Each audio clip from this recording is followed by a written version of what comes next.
नमस्कार, स्वदेश न्यूज देख रहे हैं आप। मैं हूं आपके साथ ऋषभ सोनी और लेकर आया हूं हमारा प्राइम टाइम शो स्वदेश एजेंडा।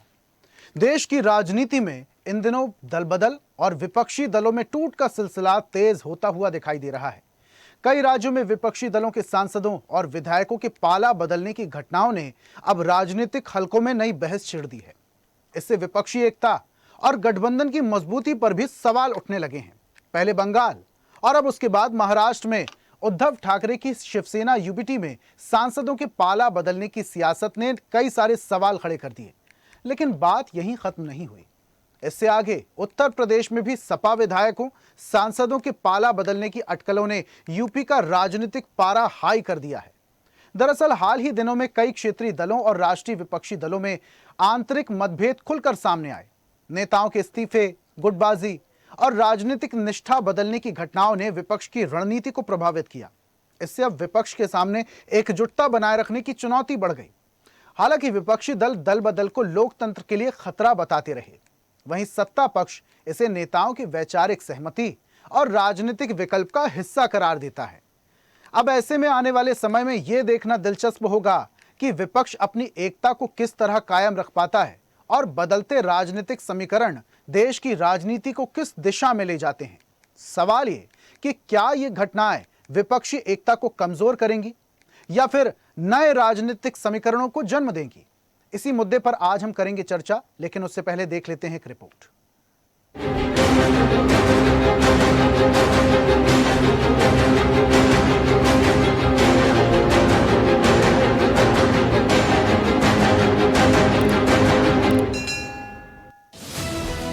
देश की विपक्षी राजनीति में इन दिनों दल बदल और टूट का मानो सीजन चल रहा है। गठबंधन के कई घटक दलों में आंतरिक असंतोष, बगावत और दल बदल की राजनीति ने विपक्षी गठबंधन की मजबूती पर तो सवाल खड़े कर ही दिए हैं। साथ ही इस विखंडन ने क्षेत्रीय दलों की एकजुटता और आंतरिक कलह को भी सतह पर ला दिया है। पहले पश्चिम बंगाल में तख्ता पलट के बाद ममता बनर्जी की पार्टी खंड खंड हो गई, तो वहीं महाराष्ट्र में उद्धव ठाकरे खेमे में एक बार फिर विखंडन, तो वहीं दावा उत्तर प्रदेश की राजनीति में सपा की टूट का अंदेशा भी है। दरअसल महाराष्ट्र की सियासत में एक बार फिर से उद्धव ठाकरे को बड़ा सियासी झटका लगा है। उद्धव की पार्टी के 6 लोकसभा सांसदों ने अपनी सियासी राह अलग चुन ली है और उन्होंने लोकसभा स्पीकर को भी पत्र सौंप दिया है। दावा है कि यूबीटी के कई सांसद और विधायक पाला बदलकर उप मुख्यमंत्री एकनाथ शिंदे के नेतृत्व वाली शिवसेना में शामिल होने की तैयारी में है। शिंदे गुट के नेताओं की माने तो उद्धव गुट के 7 सांसद और करीब 14 से 16 विधायक उनके संपर्क में। इन दावों को और बल उस वक्त मिला जब उद्धव ठाकरे द्वारा बुलाई गई एक अहम बैठक में कुल 9 लोकसभा सांसदों में से केवल 4 सांसद ही शामिल हुए और 5 नदारद रहे। लेकिन संजय राउत ने इन दावों को सिरे से खारिज कर दिया।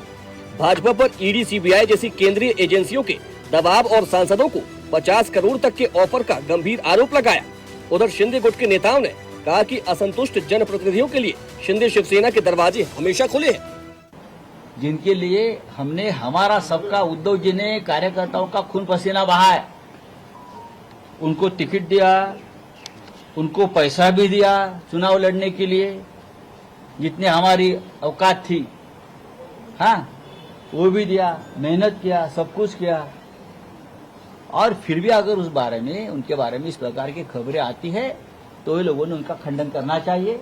देखिए, अभी तक तो मैं मानता हूं कि सब साथ है, हमारा दल एक है। अभी तक कोई किस प्रकार का किसी ने लेटर दिया है या नहीं दिया है, आपके माध्यम से हम लोग हमको इंफॉर्मेशन है। अब फिर से कोशिश की जा रही है, आप लोग उसको ऑपरेशन टाइगर, क्योंकि एकनाथ शिंदे उसको ऑपरेशन टाइगर कह रहे हैं, आप लोग भी ऑपरेशन टाइगर अनुसार हमसे पूछे, हम तो इसको ऑपरेशन बिट्रेयल कहेंगे। क्योंकि ये जो वोट था, इनको हमारी पुरानी पार्टी के वो जो पार्टी जो अभी भी हम लोग लड़ाई लड़ रहे हैं उस चिन्ह पे नहीं था, उद्धव जी के नाम पे था।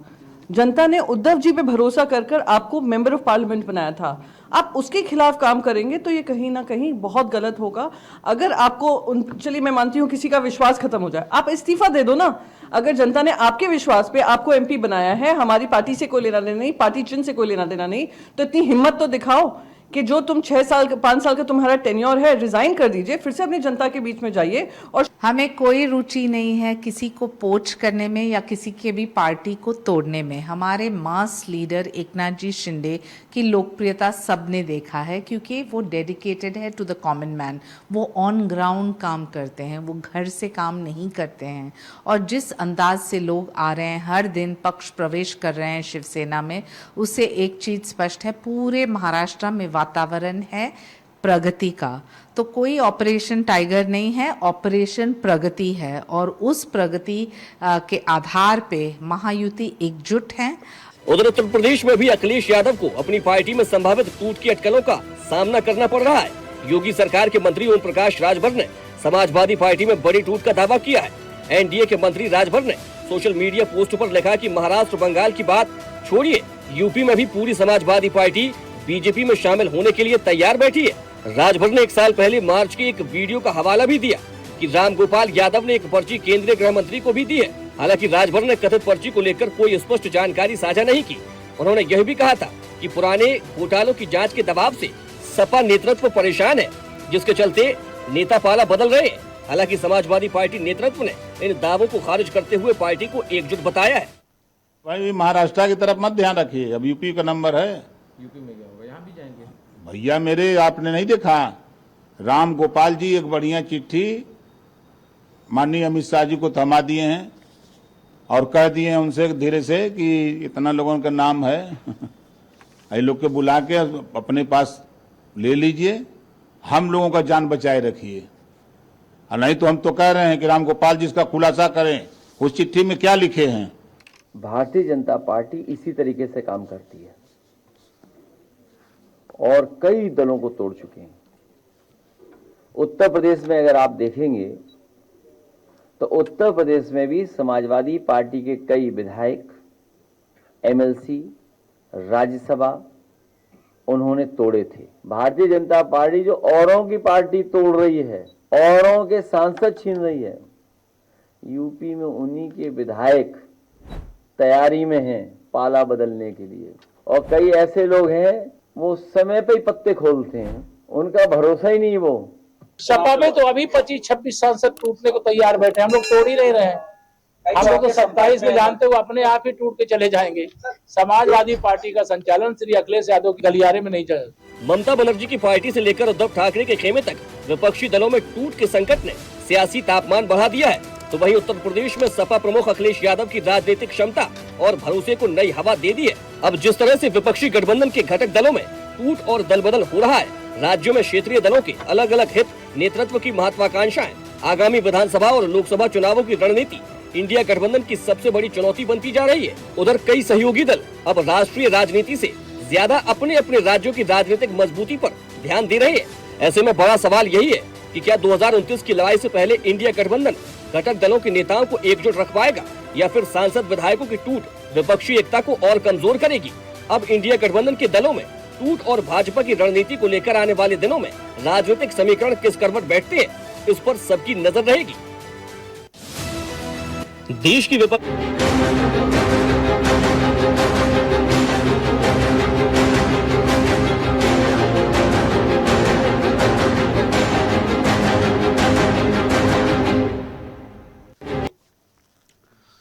तो चुनावी सीजन के बाद क्या देश में टूट फूट की राजनीति हो रही है? अब ममता बनर्जी के बाद क्या सपा प्रमुख अखिलेश यादव की टेंशन बढ़ने वाली है? क्या महाराष्ट्र में गुट परिवर्तन होने वाला है? इन तमाम बातों को लेकर आज हम चर्चा भी करने वाले हैं। कुछ मेहमान हमारे साथ जुड़ रहे हैं, जल्दी से परिचय करवा देते हैं। बीजेपी नेता हमारे साथ गोपाल तिरमारे हैं। गोपाल जी, बहुत स्वागत आपका। कांग्रेस की तरफ से हमारे साथ पूर्व मंत्री कुंडरू पुष्पलीला है। कुंडरू जी, बहुत स्वागत आपका। सपा नेता हमारे साथ जुड़ रहे हैं मीशम जैदी जी। जैदी साहब, आपका भी बहुत स्वागत। यूबीटी शिवसेना से प्रवक्ता भरत मोरे हैं। भरत जी, आपका भी बहुत स्वागत करता हूं। संविधान मामलों के जानकार हमारे साथ जुड़ रहे हैं अविनाश चंद्र मिश्रा। अविनाश जी, बहुत स्वागत आपका। और राजनीतिक विश्लेषक के तौर पर हमारे साथ मनीष कुमार गुप्ता जुड़े हैं। मनीष जी, आपका भी बहुत स्वागत करता हूं।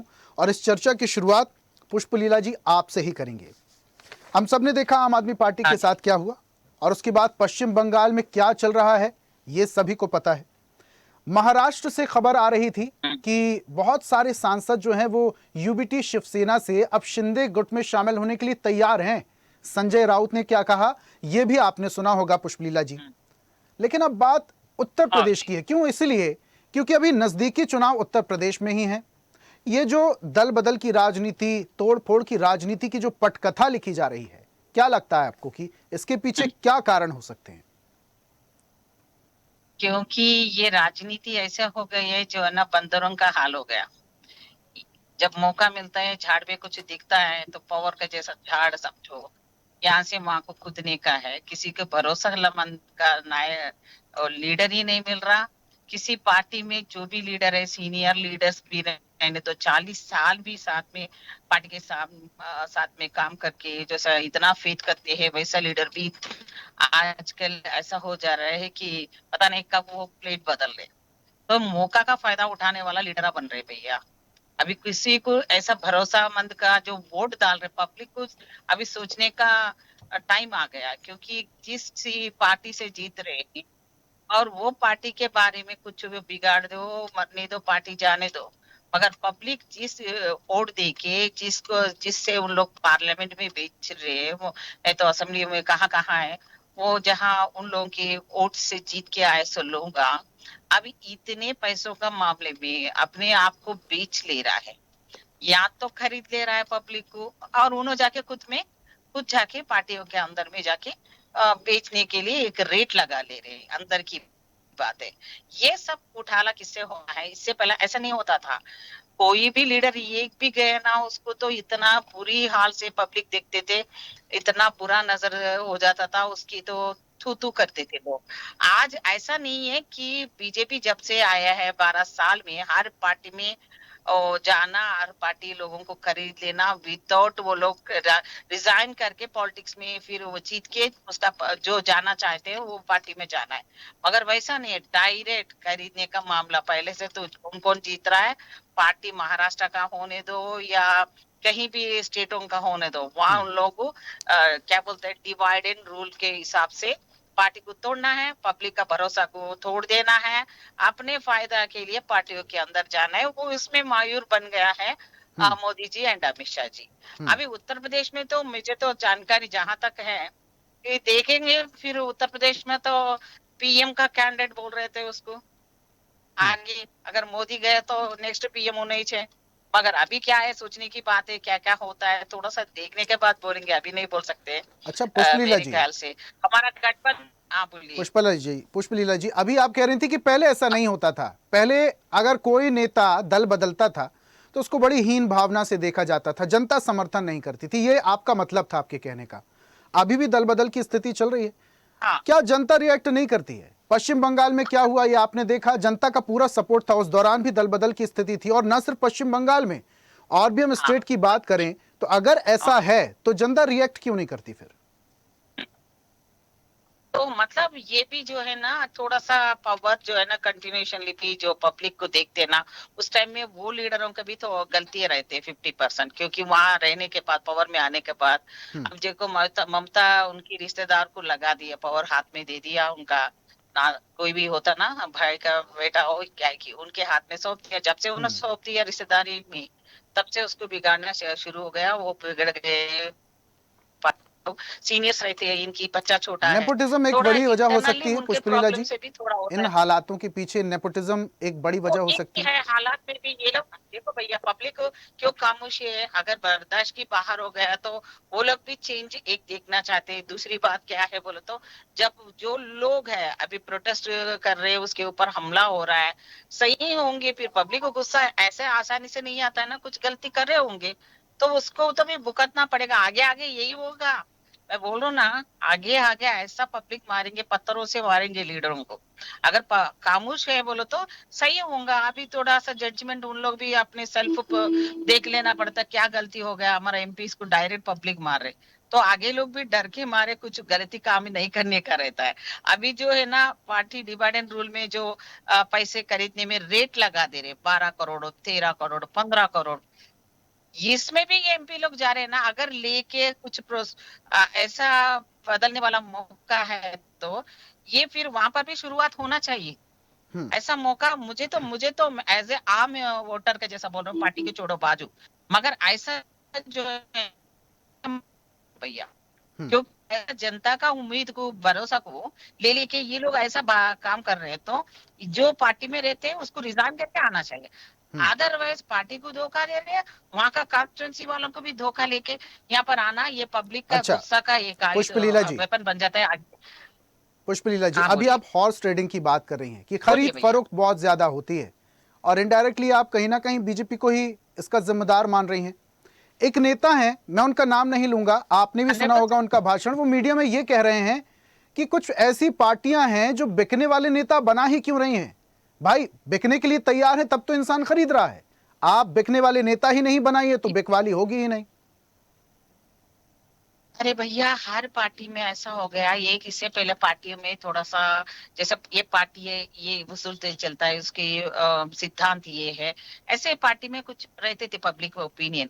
अभी से नहीं है कुछ, उसको उसको खरीदो बस, ले खरीदो बस, कोई पार्टी का सिद्धांत नहीं, चाहे वो कोई पार्टी होने दो। ऐसा लोग जो है ना पैसा लगा लेके जीत के आ रहे हैं। इलेक्शन ऐसा हो गया, आदत बना दी है पब्लिक को, गरीबी का उन लोगों का फायदा उठा के। देखो परसों का बिहार का इलेक्शन देखो, 10,000 अकाउंट्स में डाल दिए, जीत गया। वैसे से जो गरीब रहता ना उनको टारगेट कर लेके, और लीडर और रहता ना उन लोगों बिजनेसमैन को ला लेके यहाँ करा करते वो लेके आ जा रहे हैं।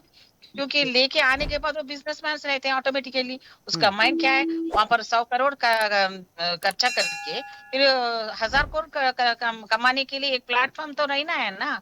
तो पब्लिक की सेवा करने के लिए नहीं है। हम जो जैसा लोग थे पुराना 25 ईयर्स के बाद मैं लीडर, 20 ईयर्स के पीछे मैं लीडर हूँ, 1 रुपए भी नहीं दिए थे भैया, आप मानो ना मानो, मेरे हाथ से 1 रुपए भी नहीं दी थी। मैंने मेरा कॉन्स्टिट्यूंसी से मैंने एमएलए बनी, फिर मैंने मिनिस्ट्री बनी।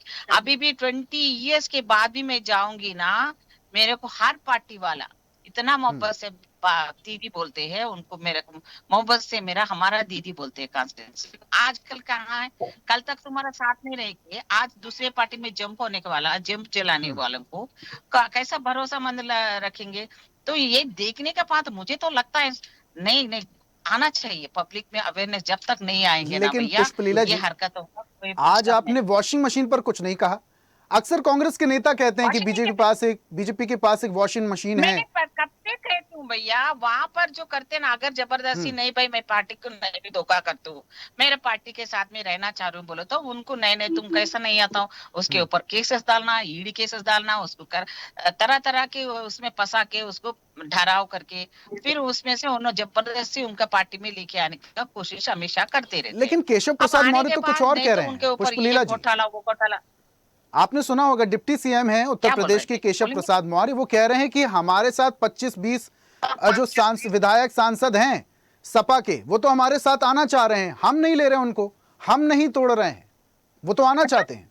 अच्छा ये डिप्टी सीएम कह रहे हैं, मैं नहीं अच्छा, कह रहा। आप नहीं तोड़ रहे तो कौन तोड़ रहे भाई? वो क्यों आना चाह रहे? तो आपको शर्मिंदगी चाहिए ना, बोलने चाहिए, वो शर्म करना चाहिए, वैसा बोलना नहीं ना।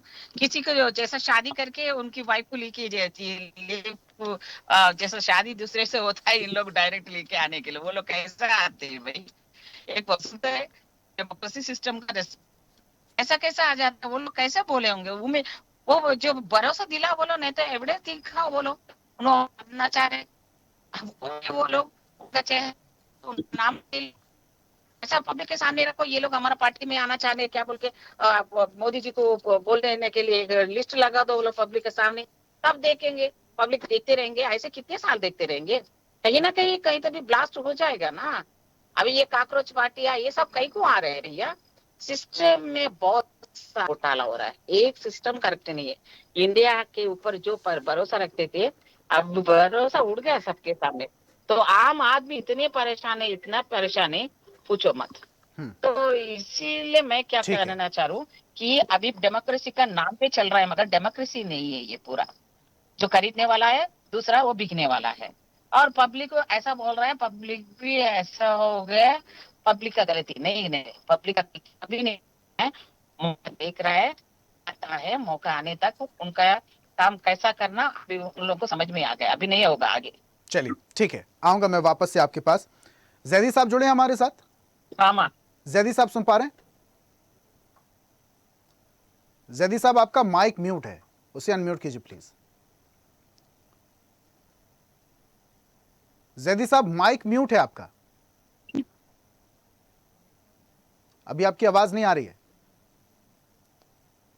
ठीक है जैदी साहब, कुछ तकनीकी समस्या है, शायद आपका माइक म्यूट है। मैं आऊंगा वापस से आपके पास जल्दी से। अविनाश जी का तो मैं तब तक रुक कर लेता हूं। अविनाश जी सुन पा रहे हैं? यस, हाँ सर बोलें। अविनाश जी, चूंकि संविधान मामलों के जानकार हैं आप, आपसे उत्तर प्रदेश से पहले मैं महाराष्ट्र की बात करूंगा। महाराष्ट्र में क्या कुछ चल रहा है ये पूरा सिनेरियो आपको बहुत अच्छे से पता है। अभी संजय राउत को भी आप सुन रहे थे, वो कह रहे थे जिस तरीके से कुछ वजह है इसलिए लोकसभा स्पीकर के पास जाने की जरूरत भी पड़ी, कुछ वजह है इसलिए पब्लिक में आकर संजय राउत को यह दावा करना पड़ा कि फिलहाल तो मेरे पास यही जानकारी है कि सब इकट्ठा हैं, सब एकजुट हैं। लेकिन कहीं ना कहीं मंद मंद टेंशन भी चल रही थी। कुछ नाम मैं पढ़ देता हूं। संजय जाधव, संजय देशमुख, नागेश पाटिल, ओम राजे, भाऊ साहेब, संजय दीना पाटिल, ये वो नाम हैं जो शिवसेना यूबीटी से शिवसेना शिंदे गुट में जाने के लिए तैयार हैं। और इसके अलावा हलकों में ये सियासी हलकों में ये कहा जा रहा है कि भाई ठीक है, आपको दल बदलना बदलिए, कोई दिक्कत नहीं, इस्तीफा दीजिए, जनता के बीच में जाके ईमानदारी से चुनाव लड़िए और उसके बाद साबित करिए कि हां आप लायक है, जनता की कसौटी पर आप खरा उतर रहे हैं।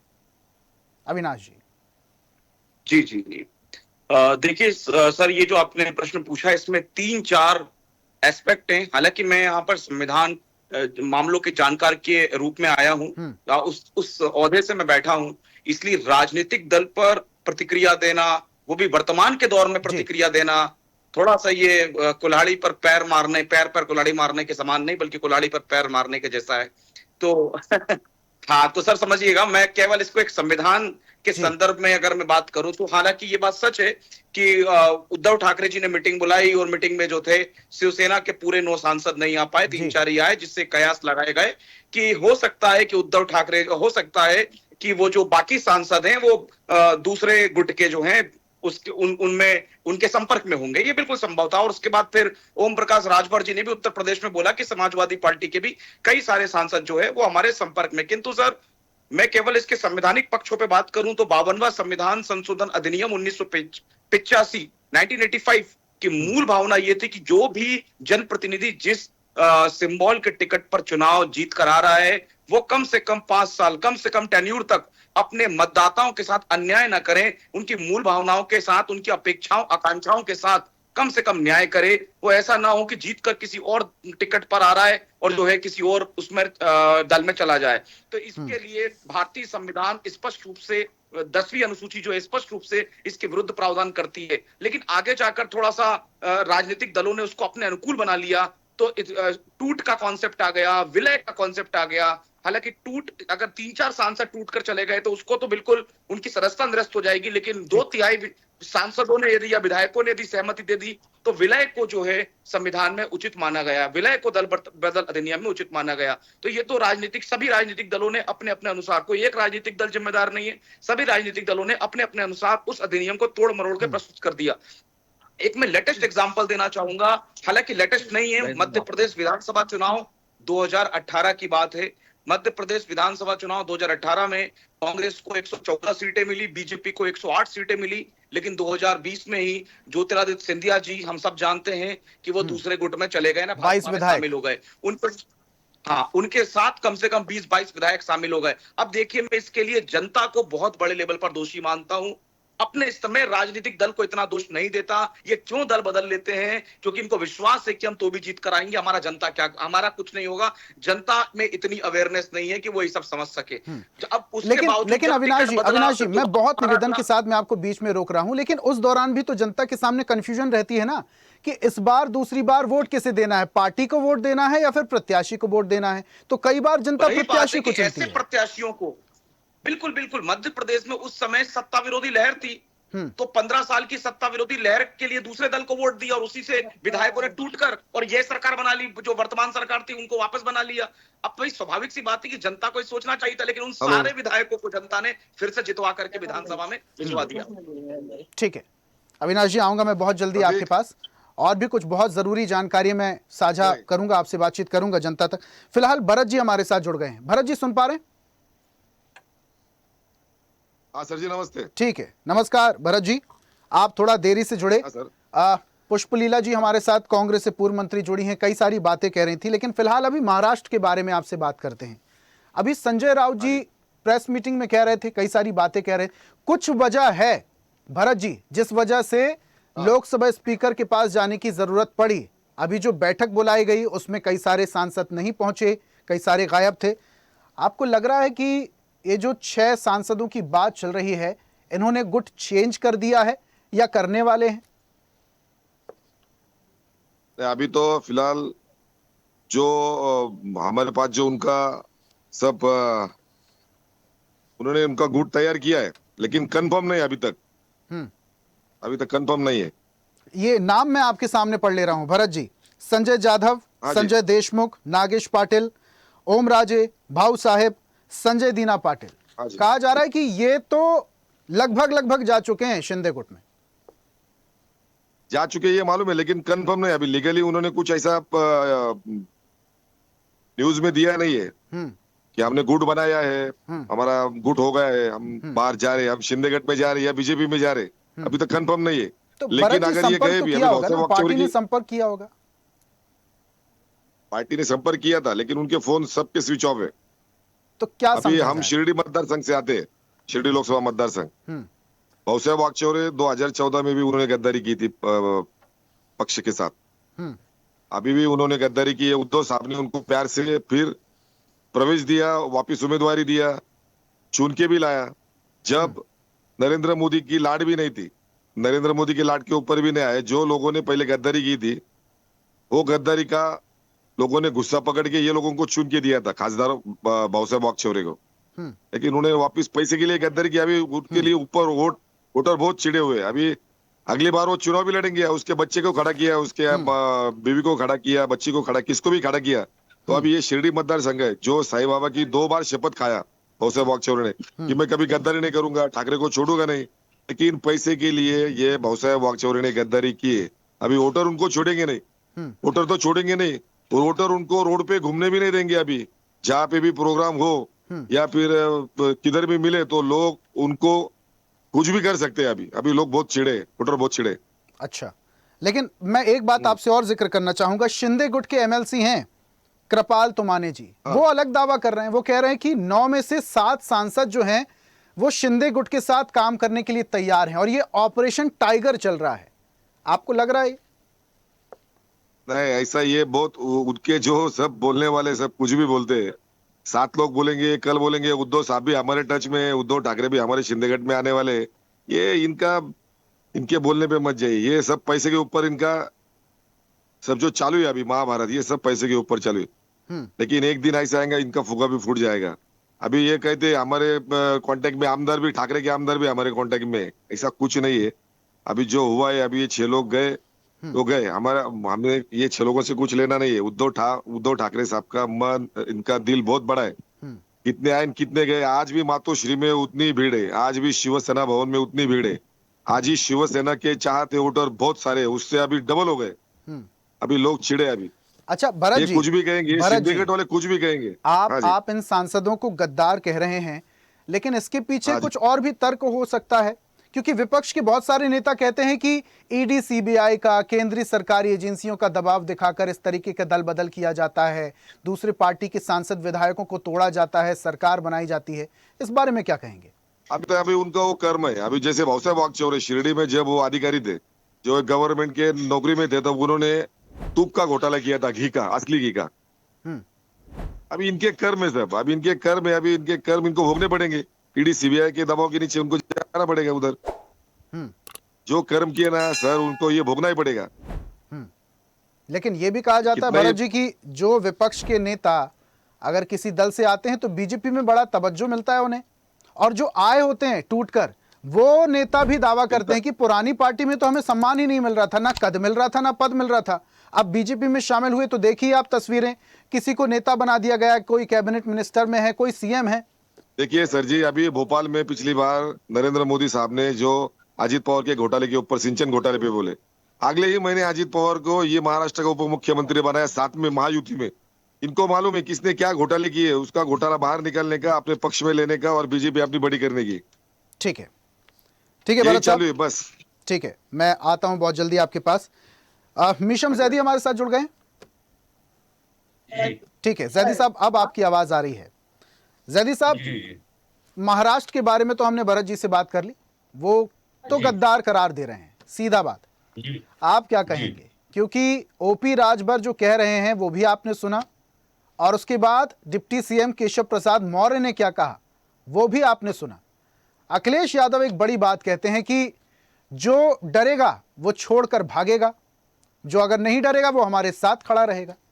देखिए ऋषभ सोनी जी, मैं थोड़ा देर से जुड़ा इसलिए मुझे अभी वो बयान मुझे सामने से नहीं गुजरे हैं, मगर जिन हालात पर चर्चा हो रही है उत्तर प्रदेश से लेकर के और तमाम विभिन्न प्रदेशों से और भारत के अंदर, तो ये कोई नई चर्चा का विषय नहीं है। भारतीय जनता पार्टी के पास बहुत सा धन इकट्ठा हो चुका है, जनता की गाढ़ा कमाई, जिनका काम यह है कि लोगों को पैसे से, उनको लोभ से, धन से, लालच से तोड़ना।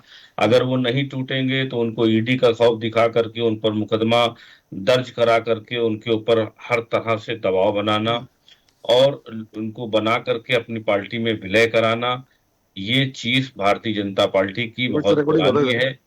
जिन चीज को जो नेता भारतीय जनता पार्टी में नहीं रहते और भारतीय जनता पार्टी के खिलाफ बोलते हैं, तब भारतीय जनता पार्टी उस टाइम पर उनके ऊपर देशद्रोह का इल्जाम तक लगाती है, ईडी लगाती है। तमाम वो आप देख सकते हैं, आसाम के मुख्यमंत्री से लेकर के और तमाम मुख्यमंत्रियों के ऊपर और तमाम नेताओं के ऊपर भ्रष्टाचार के आरोप लगे। भारतीय जनता पार्टी में उनका विलय हुआ, आने के बाद बीजेपी ने उनका उसी तरह से सम्मान किया और जब तक वो किसी अन्य गुट में रहे उनके खिलाफ लगातार अभियान जारी रहा। वो भ्रष्टाचार में भी मामले में पाए गए और हर तरह के उनको मामलों में संता पाई गई। इसी तरह से अभी बंगाल का चुनाव हुआ, बंगाल में हालात देख रहे हैं कि उनको तोड़ा जा रहा है धन से, बल से, ईडी का भय दिखा करके।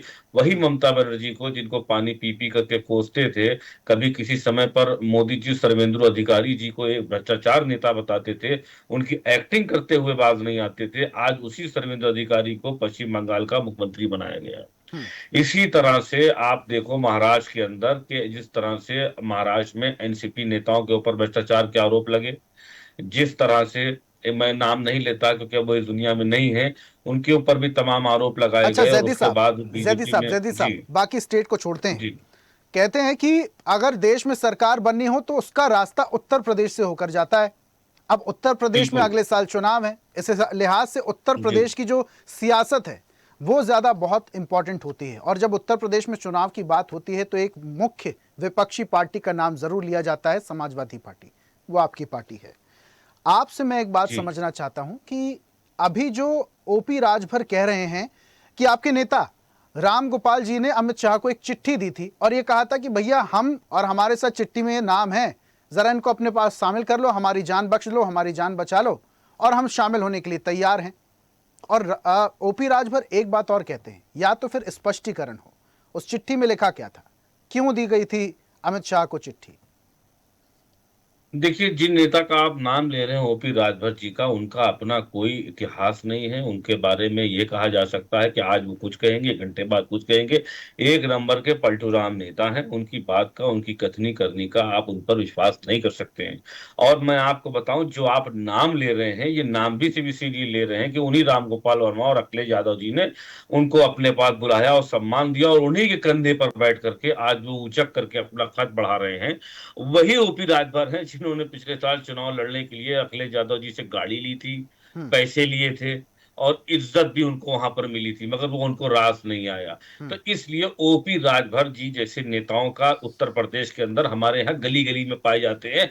एक गांव समाज का प्रधान भी अपने आप की सम्मानित समझता है और वो सम्मान करना और सम्मान देना जानता है, ना कि ओपी राजभर जी जैसे। और भारतीय जनता पार्टी उनका इस्तेमाल कर रही है राजभरों का। और आज की डेट में सच में ये है कि उनका बेटा स्वयं वो खुद भी अगर लड़ जाए चुनाव तो वो नहीं जीत पाएंगे, ये स्थिति उनकी है। उनकी पार्टी के जो विधायक है वो हमारी ही पार्टी से मिल करके बने हैं। जैदी साहब, अगर ऐसा है भी तो अखिलेश यादव ये क्यों कह दे रहे हैं कि जो डरेगा वो छोड़कर भागेगा?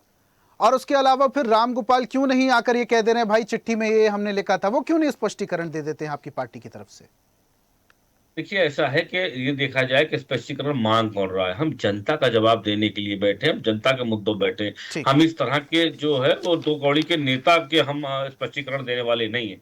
आप कोई सवाल पूछेंगे हमसे सम्मानित तो हम देने के लिए तैयार हैं। हम मोदी जी की तरह मीडिया से भागने के लिए तैयार नहीं है। आज भी एक नीट की छात्रा ने कहा है कि जब राहुल गांधी बैठ करके चर्चा कर सकते हैं छात्रों के बीच में, तो आखिर मोदी जी को बहुत अगर बढ़िया मीडिया बात से कही डर है, जैदी साहब, आपने बहुत बढ़िया बात अगर कही। अब मैं पूछ मीडिया लेता से हूं डर साहब, है। बता दीजिए चिट्ठी में क्या था।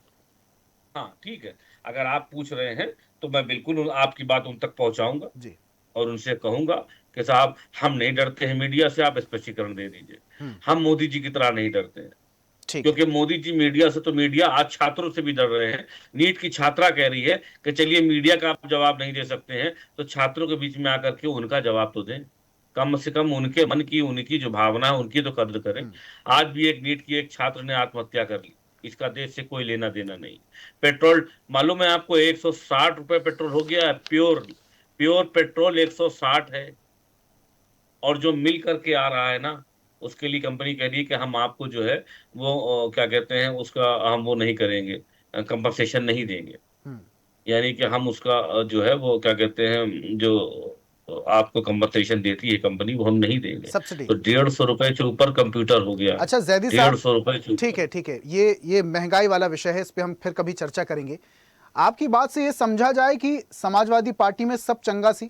बिल्कुल चंगासी है, हम नहीं डरने वाले हैं, हम कहीं जाने वाले नहीं है। सिर्फ समाजवादी पार्टी के लोग हैं जो डटे हुए हैं, और इधर उधर से आए हुए लोग जो आते हैं वो जाते हैं। ये मेला है, ये दुनिया है साहब, इसके लिए ऋषभ सोनी जी ज्यादा चिंता करने की जरूरत नहीं है।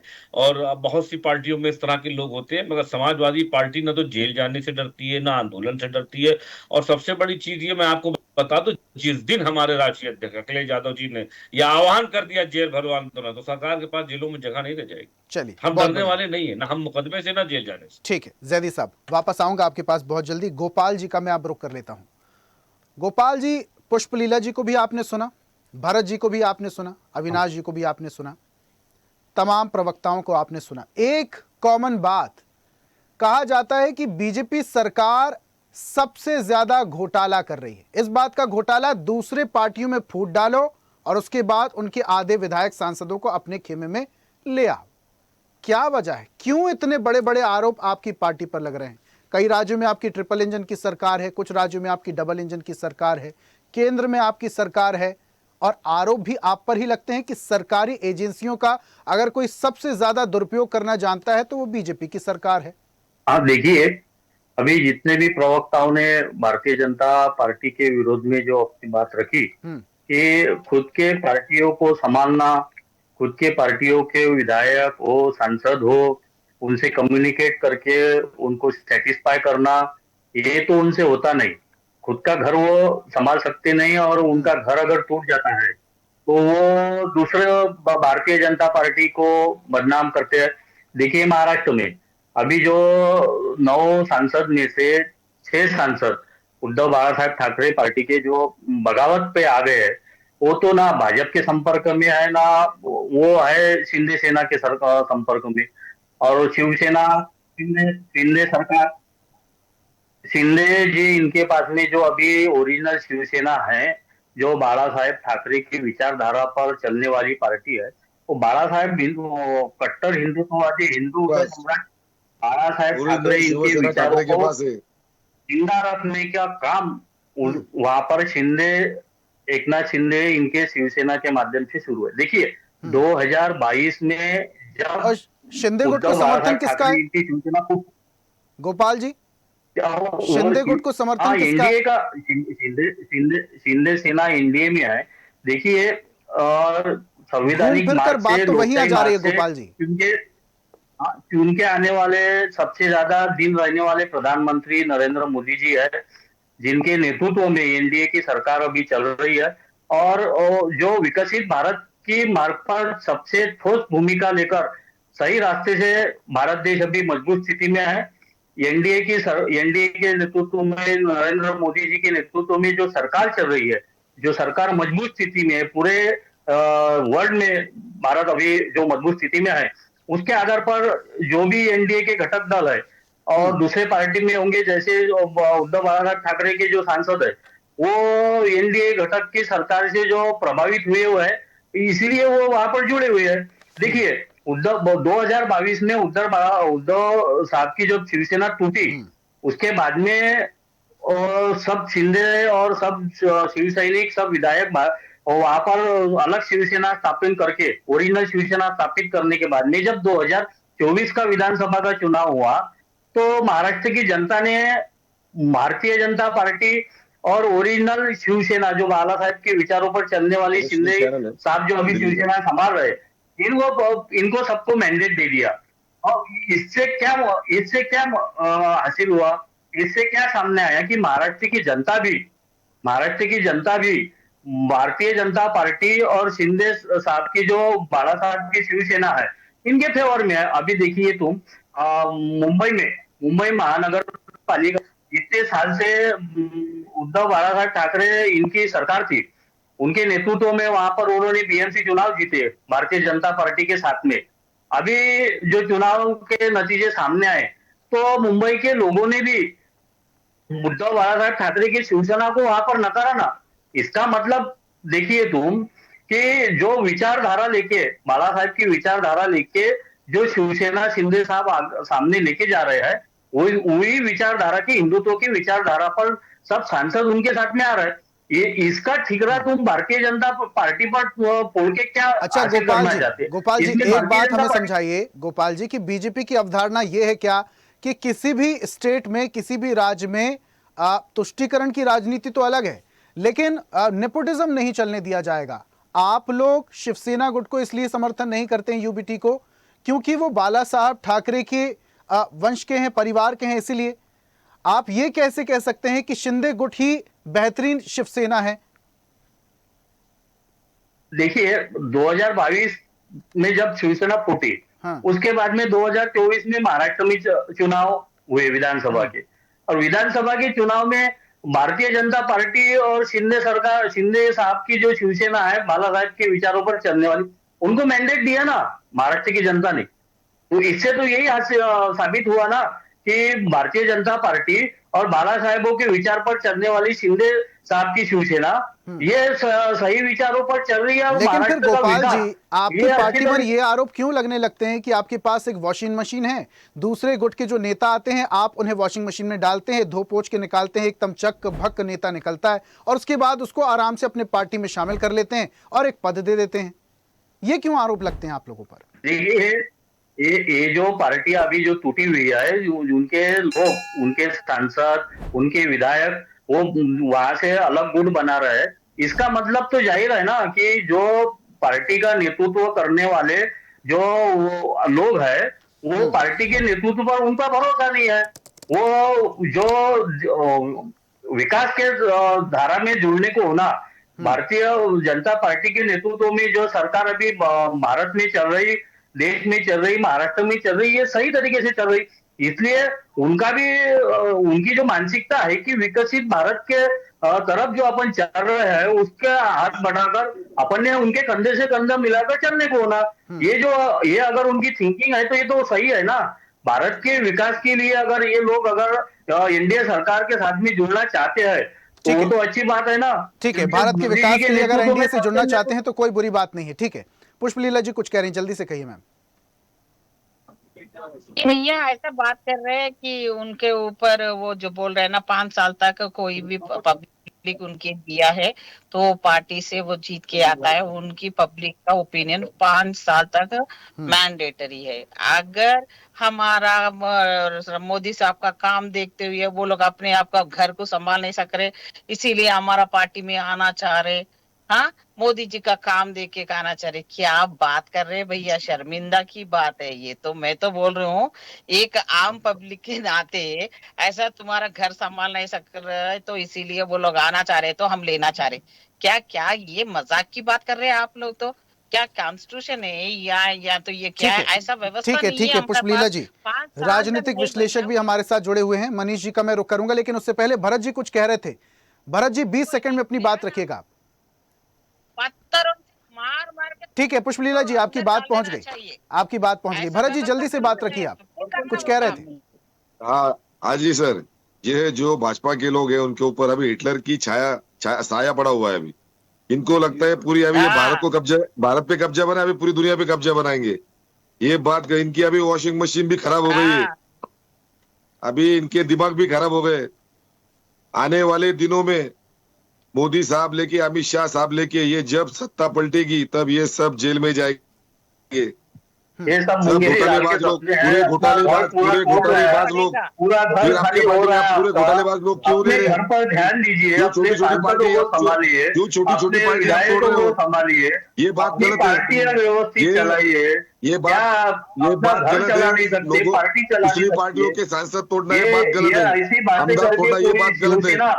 उद्धव ठाकरे की पूरी शिवसेना खाली हो रही, अरे उस पर जरा ध्यान दीजिए। उद्धव ठाकरे के पिताजी ने आपको उंगली पकड़ के महाराष्ट्र में लाया। सब लोग कुमारे को छोड़ के जा रहे हैं। मोदी साहब को मुख्यमंत्री थे तब मोदी को निकालने वाले थे। ठीक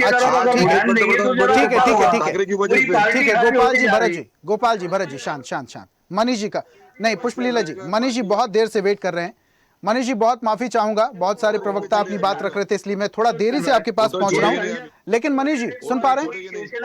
बांग्लादेश, बस भरत जी ऐसे गोपाल जी भरत जी शांत हो जाइए।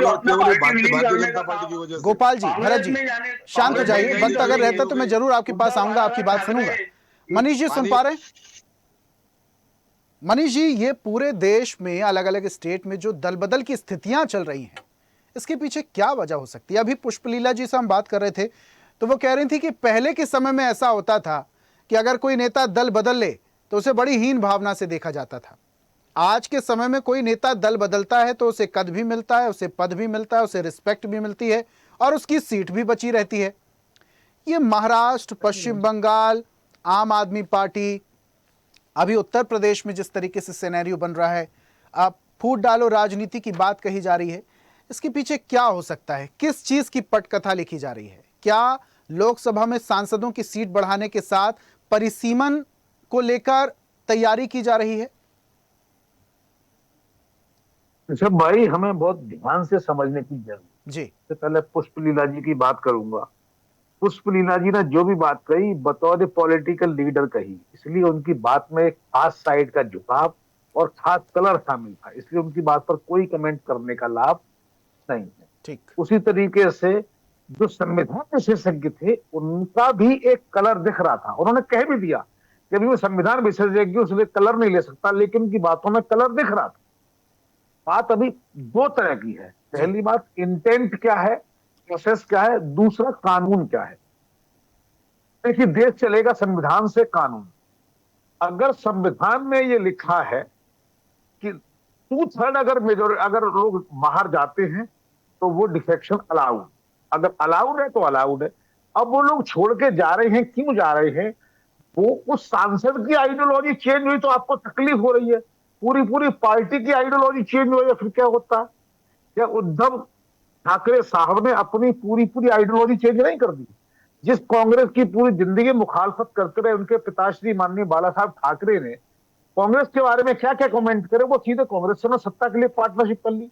तो क्या उस पार्टी के अंदर रहने वाले सांसदों के अंदर का मन कैसे बदलेगा? उन्हें कैसे लगेगा कि जिस रास्ते पर जा रहे हैं वो ठीक है? ठीक नहीं है। अब आप समझिए, इसको समझिए एक ट्रेन है, एक ट्रेन दिल्ली से आगरा की ओर जा रही है और किसी व्यक्ति को 10 व्यक्तियों को ऐसा लग रहा है कि भाई हम गलत ट्रैक पे, हमें आगरा नहीं जाना है, हमें मुंबई जाना है। तो जाहिर है जैसे ही मौका मिलेगा वो उस ट्रेन से उतरेंगे। क्या वो गैरकानूनी है? नहीं, क्योंकि इस पूरी प्रोसेस में कुछ किसी प्रवक्ता ने ये तो बोला कि मोदी और अमित शाह जेल जाएंगे, पर ये नहीं बोला कि गैरकानूनी काम क्या हो रहा है। तो सबसे पहले हमें समझने की जरूरत है क्या ये गैरकानूनी है। अब देखिए, इंदिरा गांधी ने और कांग्रेस की कई सरकारों ने पिछले 50 सालों में लगभग 100 बार, 60-70 बार सरकारें गिराई। उसके लिए एक धारा का इस्तेमाल किया, धारा 356। ठीक है, कानून ठीक था, लेकिन आज अगर आपको लगता है कोई चीज कानूनन गलत हो रही है तो आप सुप्रीम कोर्ट जाइए। अब उद्धव ठाकरे साहब उनके अपने मामलों में वो सुप्रीम कोर्ट गए और वहां से उनको हार मिली। सुप्रीम कोर्ट आज बहुत आसानी से एक्सेसिबल है पॉलिटिकल लीडर्स को, तुरंत उनके केस लगते हैं, तुरंत उनकी सुनवाई होती है। तो ऐसे में कहीं ना कहीं ये कहना कि गलत हो रहा है, ये मैं नहीं मानता। कांग्रेस के लीडर भाजपा में जाने हैं, भाजपा के लीडर हनुमान बेनीवाल चले गए छोड़ के, तो क्या फर्क पड़ गया? मैं ये अब देखिए, वो कहते हैं इस्तीफा देना चाहिए। अरे भाई, आपका नेता बदल गया, कोई क्या कर सकता है? ये संविधान में नहीं है इस्तीफा देने का सिस्टम। आप अपने मन की फीलिंग रख रहे हैं, क्योंकि अभी स्थिति आपके खिलाफ है। अब आप समझिए, आपको वो सब घटनाएं तो याद है कि भाजपा वही तो कर रही जो आपने किया है। याद करिए अटल बिहारी सरकार के साथ क्या हुआ। गिरधर गमांग, वो नेता जो उड़ीसा में मुख्यमंत्री पद की शपथ ले चुका था, वो वोट डालने आई, शर्म नहीं आई? अटल जी ने आंखों में आंसू लाकर कहा था इंदिरा गांधी और गिरधर गमांग को जो ठीक लगेगा वो करेंगे, लोकतंत्र की रक्षा होना चाहिए। हुई नहीं हुई? किसी भी ने क्या बोला? इसके अलावा फारूक अब्दुल्ला के वो उनको पार्टी चेंज कराई अहमद पटेल ने कुरान पर हाथ रखवा कर कि आपको अल्लाह ताला की कसम है आप उनको वोट नहीं देंगे। तब कैसे बदला? कि यही तो सिचुएशन थी। इसके अलावा और भी एग्जाम्पल है ऐसे। आयाराम गयाराम का आपने कहानी सुनी होगी, हरियाणा में आयाराम गयाराम कैसे हुआ? ऐसे ही हुआ। अच्छा मनीष जी, ये मनीष की बात है। मैं एक छोटी सी बात पूरी कर दूं। मेरा एक सवाल था, बस उसके बाद अपनी बात रखिएगा आप। मेरा एक सवाल था कि अभी यूबीटी नेत्री को आप सुन रहे थे, वो कह रही है कि कोई दिक्कत नहीं है, आप जाइए, आप दल बदलिए, कोई दिक्कत नहीं है, लेकिन इस्तीफा दीजिए पार्टी से, पद से इस्तीफा दीजिए, जनता के बीच में जाइए, चुनाव लड़िए और उसके बाद फिर साबित करिए ना।